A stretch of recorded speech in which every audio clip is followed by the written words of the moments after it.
Hello WhatsApp good morning. তো আমি সেদিন বেবির ইচ্ছে পূরণ করার জন্য বেবির স্কুলে যাচ্ছিলাম। বেবিকে নিয়ে ওর খুব ইচ্ছে ছিল আমাকে ওর স্কুলে নিয়ে যাবে, ওর স্কুল দেখাবে।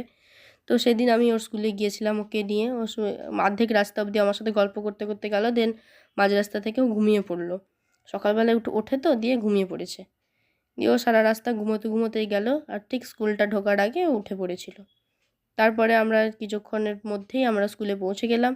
দেন ওকে আমি স্কুলে ড্রপ করে এলাম। ওর খুব আনন্দ হয়েছিল সেটাতে। আর আমি তারপর গাড়িতে বসেছিলাম। তারপরে আমি চা খেলাম, ভাইয়াও চা খেলো।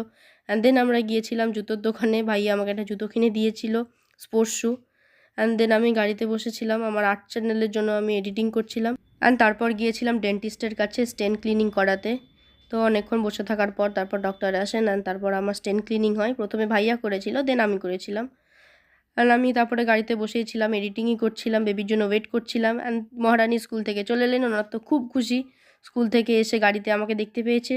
ও একটা ক্যান্ডি খেতে খেতে চলে এলো। অ্যান্ড দেন আমরা বাড়ির দিকে রওনা হলাম। তো ওকে আজকে এতটাই, and thank you so much for watching.